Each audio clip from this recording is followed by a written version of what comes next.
11장 52절의 말씀 한 절만 보겠습니다. 제가 가지고 있는 성경 구약 65페이지 창세기 41장 52절 한 절만 한 목소리로 함께 합독하겠습니다. 차남의 이름을 에브라임이라 하였으니 하나님이 나를 내가 수고한 땅에서 번성하게 하셨다 함이었더라. 아멘. 이 말씀은 살아계신 하나님의 말씀입니다. 아멘. 오늘 말씀의 제목은 에브라임의 이름에서 나와 있는 것처럼 수고한 땅에서 번성하게 하셨다라고는 말씀으로 하나님의 은혜를 함께 나누려고 합니다. 에브라임을 통해 주시는 하나님의 말씀을 함께 살펴보겠습니다. 첫 번째, 에브라임의 이름과 에브라임의 출생 배경에 대해서 말씀을 살펴보겠습니다. 우리 방금 읽으셨던 52절의 말씀을 다시 한번 한 목소리로 함께 합독하겠습니다. 차남의 이름을 에브라임이라 하였으니 하나님이 나를 내가 수고한 땅에서 번성하게 하셨다 함이었더라. 아멘. 표준세번역 성경에는 이 말씀을 이렇게 번역했습니다. 둘째는 내가 고생하던 이 땅에서 하나님이 자손을 번성하게 해주셨다 하면서 그의 이름을 에브라임이라고 지었다. 그러니까 개정보다는 표준세번역이 조금 쉽게 번역이 되어 있는 것 같은데, 하나님이 나의 자손을 번성하게 해주셨다. 이것이 에브라임의 이름입니다. 에브라임이라고 하는 단어의 뜻은 창성함 또는 번성함의 뜻을 가지고 있습니다. 이 말을 문자 그대로 해석을 하면 이렇습니다. 갑절로 열매가 맺어지게 되었다. 여러분, 우리의 삶에, 우리의 인생에도 열매를 맺게 하시는 분은 하나님이시고, 우리의 인생을 번성케 하시고 우리의 인생을 충만케 하실 분이 하나님이심을 그의 이름에 담아 고백하고 있습니다. 요셉은 그동안 얼마나 많은 서름과 얼마나 많은 고난을 받았는지 일일이 열거하지 않아도 그의 인생은, 또 그의 삶은 서름과 고난의 연속이었음을 우리는 기억할 수 있습니다. 30세의 애굽의 총리가 되기까지 요셉의 인생에 드리워졌던 고난과 아픔은 그의 그늘이었고 늘 눈물을 흘리게 했던 일이었음을 우리는 잘 알고 있습니다. 요셉은 얼마나 그것들을 잊어버리고 싶었을까요? 우리 지난주 므낫세에 대한 말씀을 드리면서 하나님이 그의 고난을 잊게 하셨고, 또 그 고난을 잊게 하시자마자 에브라임을 통해서 하나님은 그를 번성케 하셨다라는 말씀을 드렸습니다. 요셉은 므낫세를 낳은 후에 이렇게 고백합니다. 하나님이 내게 내 모든 고난과 내 아버지의 온 집 일을 잊어버리게 하셨습니다. 그러니까 아까 말씀드린 것처럼 잊어버리게 하시는 분, 그리고 우리를 번성케 하시는 분이 하나님이심을 고백하고 있습니다. 그리고 그 이후에 둘째 아들 에브라임을 낳자 요셉은 이렇게 고백하지요. 하나님이 이제는 내가 고생한 이 땅에서 나를 축복하셔서 나로 하여금 갑절로 열매를 맺게 하셨습니다 라는 뜻으로 에브라임 이름을 짓습니다. 여러분, 이런 말이 있습니다. 고난은 변장된 복이다. 그러니까 하나님이 복을 감추시고 그 고난에, 그 복에 무엇을 더하시냐면 고난이라고 하는 것을 더하셔요. 그래서 날마다 우리가 살아가는 삶의 모습 속에서 고난이 오지만 고난을 하나씩 이기고 승리하고 난 다음에 우리에게 주시는 것이 하나님의 복이라는 거죠. 고난 자체는 괴롭습니다. 고난은 힘이 듭니다. 그러나 그 고난 속에는 복이 내포되어 있다라고 하는 사실을 한쪽적으로 표현한 말이기도 합니다. 그래서 하나님은 복을 주시기 전에 먼저 우리에게 무엇을 주십니까? 고난을 우리에게 부여하십니다. 고난을 통해 마음이 겸손해진 후에 하나님은 우리에게 복을 주시고 있습니다. 모든 불순물을 고난이라고 하는 용광로를 통해서 하나님은 하나하나 제거하시고 난 다음에 우리에게 복을 주신다라고 하는 거죠. 그래야 복을 주시더라도 그 복을 잘 누릴 수 있기 때문입니다. 여러분, 복이라고 해서 다 좋은 게 아니라 우리에게 고난이 있을 때, 힘들고 어려운 일들이 있을 때 그것을 복을 주기 위한 하나님의 방법임을 우리가 알고 그 복을 누릴 때 그 복이 우리에게 참 복이 될 수 있다라고 하는 거죠. 사랑하는 여러분, 우리가 현재 당하는 고난으로 여전히 괴롭고 힘들다 하더라도 믿음으로 고난 뒤에 복을 허락해 주시는 하나님, 섭리 가운데 우리를 이끌어 주시는 하나님의 손길을 경험하는 저와 여러분들의 삶이 되시기를 주님의 이름으로 축원합니다. 고난을 통해 복의 그릇으로 우리를 예비하심을 믿고 묵묵히 참고 견디는 것이 우리들 가운데에 필요한 줄로 압니다. 고난이 너무 길다고 여러분, 우리는 낙심하지 말아야 합니다. 기도의 제목들이 이루어지지 않는다라고 해서 우리는 낙심할 것이 아니라 하나님의 때에, 하나님의 일하심 가운데 그 일들을 반드시 이루어 주실 줄 믿습니다. 하나님께서 오늘 나를 높이시고 또 모든 괴로움을 잊게 하시며 잊게 하시고 난 이후에 주시는 하나님의 풍성히 채워주심을 체험하는 귀한 시간이 되었으면 좋겠습니다. 두 번째, 이제 야곱은 에브라임을 어떻게 축복하고 있을까요? 우리 성경 본문을 넘겨서 창세기 48장 17절에서 20절의 말씀을 화면 보시면서 한 절씩 교독하겠습니다. 17절입니다. 요셉이 그 아버지가 오른손을 에브라임의 머리에 얹은 것을 보고 기뻐하지 아니하여 아버지의 손을 들어 에브라임의 머리에서 므낫세의 머리로 옮기고자 하여 그의 아버지에게 이르되 아버지여 그리 마옵소서 이는 장자이니 오른손을 그의 머리에 얹으소서 하였으나 그의 아버지가 허락하지 아니하며 이르되 나도 안다 내 아들아 나도 안다 그도 한 족속이 되며 그도 크게 되려니와 그의 아우가 그보다 큰 자가 되고 그의 자손이 여러 민족을 이루리라 하고 그날에 그들에게 축복하여 이르되 이스라엘이 너로 말미암아 축복하기를 하나님이 내게 에브라임 같고 므낫세 같게 하시리라 하며 에브라임을 므낫세보다 앞세웠더라. 아멘. 본문 48장은 므낫세와 에브라임을 축복하는 장면, 그리고 49장은 나머지 12지파를 축복하고 있는 야곱의 모습을 기록하고 있습니다. 오늘 특별히 17절부터 20절은 에브라임과 므낫세를 축복하고 있는 야곱을 보게 되죠.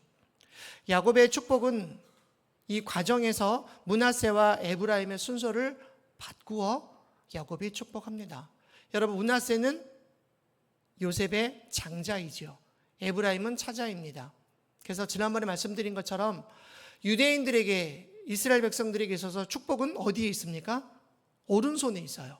그래서 오른손을 장자의 머리에, 그리고 왼손은 차자의 머리에 얹어서 축복을 하게 되어 있습니다. 요셉은 이것을 알고 므낫세를 모세의 오른쪽에, 야곱의 오른쪽에, 그리고 에브라임을 야곱의 왼쪽에 앉힙니다. 그런데 손을 엇맡겨 오른쪽을 에브라임에게, 왼손을 므낫세의 머리에 얹어서 야곱은 축복을 하지요. 므낫세가 장자임에도 불구하고 야곱은 오른손을 들어 에브라임을 얹어, 그의 머리에 얹어 그를 장자로 축복합니다. 요셉의 기대와는 달랐습니다. 분명히 아버지는 므낫세인 장자를 축복하겠지라고 생각했지만 야곱은 이를 고집한 채 오른손을 들어 에브라임을 축복하고 왼손으로 므낫세를 축복하죠. 여러분, 분명한 것은 이곳이 야곱의 뜻이 아니라 바로 하나님의 뜻이었음을 우리는 기억해야 된다는 거예요. 하나님은 때때로 우리의 생각을 초월하시고 우리의 순서나 세상적인 질서가 아니라 하나님의 계획과 하나님의 뜻에 따라 사람을 세우시는 분이기 때문입니다. 그리고 하나님의 선택이 인간의 기대와 다를 수 있음을 본문의 말씀을 통해서 상징적으로 보여주고 있습니다. 하나님은 언제나 그분의 섭리대로 일하시고 우리의 생각이나 우리의 상식에 얽매이지 않는 분이시기 때문입니다. 아까 말씀드린 것처럼 여러분, 창세기 48장은 므낫세와 에브라임을 축복하고 있는 장면이고요. 49장은 이제 야곱의 인생이 마무리되면서 그의 후손들에게 한 명 한 명 남기고 있는 신앙의 유산을 보여주고 있습니다. 야곱은 하나님의 인도하심을 고백하고 그 축복이 내 자신 때에만 끝나는 것이 아니라 다음 세대를 이어지는 하나님의 복이라고 하는 것을 이야기하면서 그들을 한 명 한 명 축복합니다. 야곱의 아들 에브라임과 므낫세를 통해서 이스라엘 민족의 역사가 더 확장되고 풍성해질 것을 기대하며 하나님의 섭리와 은혜가 자신의 때만이 아니라 세대와 세대를 넘어 이어질 것을 야곱은 축복하고 있습니다. 사랑하는 여러분, 오늘 우리도 마찬가지입니다. 부모된 자들, 또 부모 세대를 살아가는 우리 역시 하나님의 은혜는 한 시대에만 머무는 것이 아니라 다음 세대까지 이어져야 합니다. 우리가 이 땅에서 하나님의 축복을 누리며 사는 동안 그것이 자녀와 후손들에게까지 전달되기를 위해 우리는 날마다 말씀 가운데, 신앙 가운데 살아가야 된다라고 하는 거죠. 우리의 삶 속에서 하나님의 은혜를 더욱 깊이 간구할 필요가 있는 겁니다. 오늘 야곱의 고백처럼 하나님이 우리와 함께 하시고 또 우리를 인도하시고 축복하심을 믿고 그 은혜와 축복을 우리의 후손들에게 또 우리의 자녀들에게 오고 가는 후세들에게 하나님의 복음을 전하는 저와 여러분의 삶이 되시기를 주님의 이름으로 축원합니다. 우리들 가운데 많은 자녀들이 있지요. 우리에게 후손들이 있습니다. 그 후손들이 하나님 말씀 가운데 세워져 갈 수 있기를, 그리고 그 후손들이 하나님의 은혜 가운데 머물 수 있기를, 또 그의 더 나아가 후손들이 하나님의 축복 안에 머물러 갈 수 있기를 날마다 우리는 기도하고 신앙 안에 살아가야 될 줄로 믿습니다. 이제 모세의 축복을 살펴보겠습니다. 신명기 33장 13절에서 17절의 말씀입니다. 화면을 보시면서 한 절씩 교독하겠습니다. 요셉에 대하여는 일렀으되 원하건대 그 땅이 여호와께 복을 받아 하늘의 보물인 이슬과 땅 아래에 저장한 물과 태양이 결실하게 하는 선물과 태음이 자라게 하는 선물과 옛 산의 좋은 산물과 영원한 작은 언덕의 선물과 땅의 선물과 거기 충만한 것과 가시 떨기나무 가운데 계시던 이의 은혜로 말미암아 복이 요셉의 머리에 그의 형제 중 구별한 자의 정수리에 임할지로다. 17절을 함께 합독하겠습니다. 그는 첫 수송아지 같이 위엄이 있으니 그 뿔이 들소의 뿔 같도다. 이것으로 민족들을 받아 땅 끝까지 이르리니 곧 에브라임의 자손은 만만이요 므낫세의 자손은 천천이리로다. 아멘. 에브라임과 므낫세를 나누지 않고 오늘 모세는 요셉에 대하여는 일렀으되 그렇게 이야기하면서 마지막 절에서 에브라임의 자손은 만만이요 므낫세의 자손은 천천이리도라라고는 축복을 합니다. 여러분, 요셉은 실제적인 장자의 명분을 가졌죠. 이 기록을 한번 성경이 어디에 있는지 한번 찾아보겠습니다. 역대상 5장 1절의 말씀입니다. 화면이 안 되어져 있는 것 같은데요. 제가 읽어드릴게요. 이스라엘의 장자 르우벤의 아들들은 이러하니라. 르우벤은 장자라도 그의 아버지의 침상을 더럽혔으므로 장자의 명분이 이스라엘의 아들 요셉의 자손에게로 돌아가서 족보의 장자의 명분대로 기록되지 못하였느니라. 르우벤이 장자이지만 여러분, 이스라엘의 장자의 명분은 누구에게로? 요셉에게로. 그리고 행정적인 부분들, 왕권적인 모든 부분들은 유다에게로 장자의 명분이 넘어가고 있습니다. 요셉은 에브라임과 므낫세를 통해서 장자에게 주어지는 축복이 2배로 두 아들에게 넘어가죠. 그러면서 모세는 이렇게 말합니다. 하늘의 보물인 이슬, 땅 아래에 저장된 물, 해와 달이 빛을 주어 풍성하고 기름진 열매를 얻는 복을 누릴 것이다. 누구가? 너의 후손들이. 너로 말미암아 그 복을 누리게 될 것이다 라고 이야기하고 있습니다. 야곱은 이미 창세기 49장 25절에서 므낫세와 에브라임을 그렇게 축복했습니다. 그리고 오늘 본문에 보니까 여러분, 농경사회에 있어서 가장 필요한 것이 뭐죠? 물입니다. 올 여름이 굉장히 무더웠지요. 지금 경상도 지역 비가 오지 않아서 논밭이 쩍쩍 갈라지는 그런 모습들을 보면서 여러분, 농경사회에서 물은 마치 생명과도 같은 그러한 일들이었습니다. 어쩌면 그것이 그들에게 있어서 축복이었습니다. 그리고 그 기세는 첫 수송아지처럼 위엄이 있고 들소의 뿔처럼 힘이 있어서 이방 민족들을 무찌를 것이다 라고 요셉의 지파 에브라임과 므낫세에게 동일하게 축복하고 있는 것을 보게 됩니다. 여러분, 에브라임 지파에서 난 유명한 사람들이 성경에 많이 기록이 되어져 있어요. 특별히 이스라엘 역사상 이스라엘 민족을 가나안까지 인도해 드렸던 여호수아가 에브라임 지파 사람입니다. 그리고 사사 드보라, 그리고 기드온, 이 사람들이 그 기세를 이방에 떨친 뿔 달린 들소의 용사들처럼 하나님 나라 가운데 그렇게 쓰임을 받았다라는 거죠. 사랑하는 여러분, 하나님께서 우리를 들어 쓰시고 우리를 사용하여 주실 줄 믿습니다.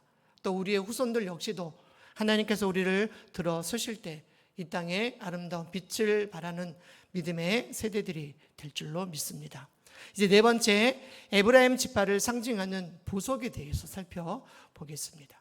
출애굽기 28장 19절 말씀입니다. 화면 보시면서 같이 합독하겠습니다. 셋째 줄은 호박, 백만호, 자수정이요. 여러분, 왼쪽에 보이시는 것이 흉패, 제사장 의복에 붙어져 있는 흉패입니다. 3개씩에서 4줄 모두 12개. 그러면 에브라임은 몇째 줄일까요? 셋째 줄 첫 번째. 그것이 에브라임 지파. 가운데는 므낫세 지파. 그리고 마지막 세 번째가 베냐민 지파입니다. 그런데 여러분, 화면에서 보시는 것처럼 에브라임의 보석이 뭐로 되어 있죠? 호박. 여러분, 혹시 호박이라는 보석 보셨나요? 네. 호박이라고 하는 보석이 이렇게 생겼습니다. 주로 노란색 또는 갈색의 빛을 띠고 있지요. 그런데 보석을 연구하는 사람들 중에서 이렇게 얘기를 합니다. 여러분, 다른 보석들, 다이아몬드나 수많은 12개의 보석들 가운데 호박을 제외한 나머지 11개의 보석은 주로 광물입니다. 그러니까 산이나 어떤 동굴이나 그런 곳에서 캐내는 광물. 그런데 호박이라고 하는 이 광물은 광물이 아닙니다. 수백 년 또는 수억 년 동안 소나무의 송진이 땅에 떨어져서 그것이 뭐가 되냐면 굳어지면서 그 안에 여러 가지 낙엽이나 동물, 조그만 벌레들, 그런 것들이 그 안에서 굳어지면서 하나의 보석이 되어지는 것을 가리켜서 호박이다라고 얘기합니다. 호박의 특징은 깎기가 굉장히 어렵습니다. 광물이 아니다 보니까 깎기가 굉장히 어려운 거예요.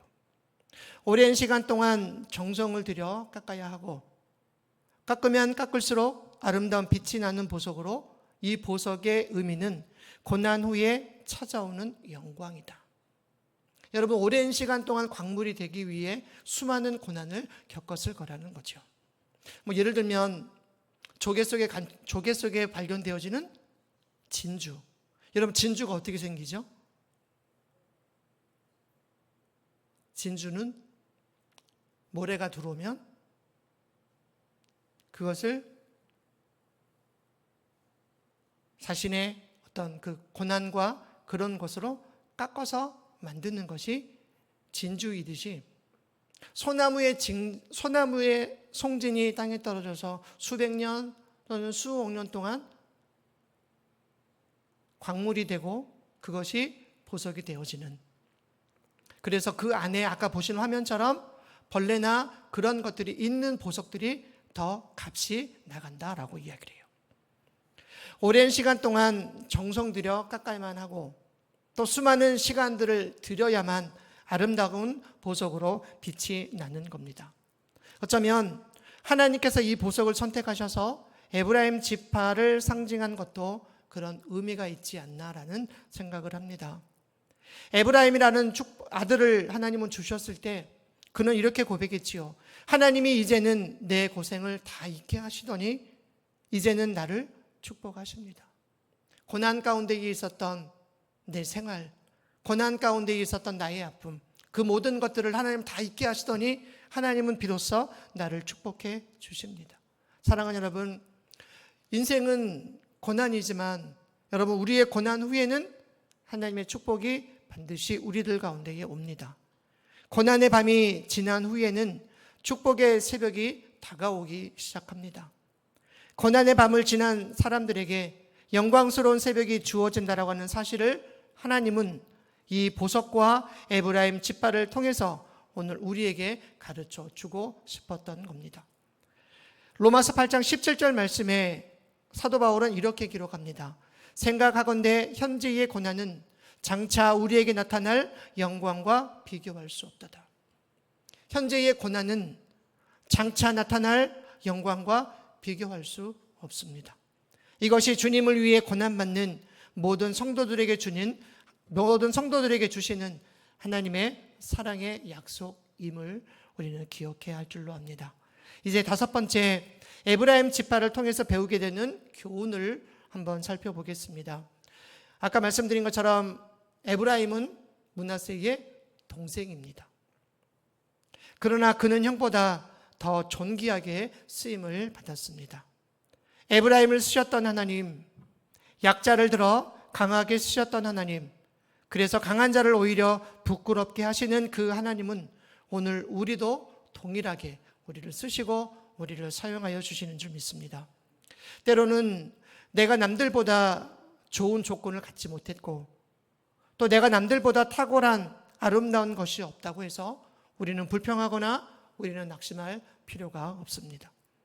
내가 금그릇, 은그릇이 되지 못했다고 불평하거나 원망하거나 낙심할 필요가 없습니다. 나는 왜 금그릇이 아닐까? 나는 왜 은그릇이 아닐까? 그러나 하나님은 질그릇도 하나님은 나무 그릇도 하나님이 쓰실 때 하나님은 그것을 귀하고 아름답게 사용하십니다. 비록 나무 그릇이고 질그릇 같은 사람이라 할지라도 우리 하나님은 우리를 갈고 닦으신 이후에 보석처럼 아름다운 존재로 기대감을 갖고 계심을 믿습니다. 사랑하는 여러분, 오늘 에브라임을 통해서 우리에게 세 가지를 적용해 보려고 합니다. 우리 같이 한번 읽을까요? 첫 번째, 시작. 복을 주시는 분이 하나님이심을 알아야 합니다. 두 번째, 다른 사람을 위해 복을 빌어 주어야 합니다. 세 번째, 내게 주신 복에 만족하라는 겁니다. 여러분, 복을 주시는 분이 누구십니까? 복을 주시는 분은 하나님이셔요. 야곱과 모세에게 축복의 권위가 있고 그들에게 복의 의미가 있는 것은 바로 축복이 하나님께로부터 나오기 때문입니다. 자신이 노력해서 재산을 모으고 또 원하는 것을 소유하고 성공의 자리에 오른다고 해서 그것이 결코 복은 아닙니다. 왜냐하면 그것은 하나님께로부터 온 것이 아니기 때문입니다. 오직 하나님이 주시는 복이야말로 참된 복이고 우리가 영원히 누릴 수 있는 그런 복이라고 하는 사실을 우리가 다시 한번 기억하면서 하나님, 내가 이 세상을 살아가는 동안 나에게 고난이 있을지라도 그 고난을 잘 통과하고 난 이후에 주시는 그 복을 받아 누리는 삶이 되겠습니다. 그렇게 고백하는 저와 여러분이 되었으면 좋겠습니다. 그럼 두 번째가 뭐였죠? 다른 사람을 위해 복을 빌어주어야 합니다. 족장 시대에는 그 복을 누가 빌어주었습니까? 아버지가 빌어주었습니다. 광야 시대 때에는 아론과 그의 아들들이 백성들을 축복했어요. 신약 시대에는 우리가 영적 제사장이 되었기 때문에 여러분 얼마든지 우리의 자녀들을 위해 우리의 후손들을 위해 그 복을 축복할 수 있는 그런 권한이 우리에게 주어져 있습니다. 때문에 우리는 다른 사람들에게 하나님의 축복을 빌어주는 일을 우리는 게으리 하지 말아야 합니다. 목회자는 성도들에게, 또 부모는 자녀들에게, 교사된 자들은 학생들에게, 또 부모는 우리의 후손들에게 신앙의 유산을 흘려보내는, 그래서 축복의 기도를 날마다 쉬지 않는 저와 여러분이 되었으면 좋겠습니다. 내게 주신 복에 여러분 만족하지 말라라는 겁니다. 야곱과 모세는 모든 지파에게 복을 빌어주지요. 그런데 여러분, 그 복을 자세하게 읽다가 보면 똑같은 복을 빌어주는 것이 아니다라는 것을 알게 됩니다. 예를 들면 루벤은 지파의 수가 점점 줄어들어 가지요. 그래서 무엇을 빌어줍니까? 생존의 축복을 빌어줍니다. 전투에 나서는 유다에게는 대적과의 승리를 빌어줍니다. 그리고 율법을 가르치고 예배를 주장하는 레위인들에게는 너희들의 직무를 잘 감당하고 보호하는 축복을 빌어주고 있어요. 축복의 내용이 지파마다 다르다라는 거예요. 우리가 분명히 알아야 할 것은 하나님은 각 사람에게 맞게 필요한 복을 알맞게 주셨습니다. 때문에 다른 사람의 복과 비교하고 부러워할 필요가 없습니다. 하나님은 오늘 저와 그리고 여러분 가정에 하나님의 복을 날마다 빌어주시는 줄 믿습니다. 오늘 하나님께서 저와 여러분들에게 주신 복은 무엇일까요? 찬송가에 보면 받은 복을 날마다 누리며 살아가는 것, 그리고 하나님 우리에게 주신 복을 날마다 세어보는 것, 그것이 하나님이 우리 가정에게 주신, 또 우리 모두에게 주신 하나님의 큰 축복일 줄 믿습니다. 에브라임을 통해 에브라임에게 주셨던 그 자선의 복이 우리들 삶 가운데에 가득 넘쳐나는 믿음의 삶을 살아가실 수 있기를 주님의 이름으로 축원합니다. 기도하겠습니다. 사랑의 아버지 하나님, 은혜를 감사합니다. 오늘 에브라임이라는 이름을 묵상하게 하시니 감사합니다. 오늘 우리의 삶이 에브라임처럼 주님 안에서 풍성한 열매를 맺게 하옵소서. 환경이 아니라 주님을 바라보게 하시고 우리에게 주신 은혜가 우리에게만 머물지 않고 다른 이들에게 흘러가게 하옵소서. 상처와 어려움의 자리에서도 주님이 일하시고 계심을 믿게 하시며 때가 되었을 때 아름다운 열매를 우리의 삶 가운데에 나타내 주실 줄 믿습니다. 오늘 우리를 통해 주님의 뜻이 이루어지게 하시고 우리의 삶이 다른 사람에게 생명을 전하는, 생명을 살리는 믿음의 통로가 되도록 우리를 인도해 주시옵소서. 사랑이 많으신 예수님의 이름으로 감사하며 기도드립니다. 아멘.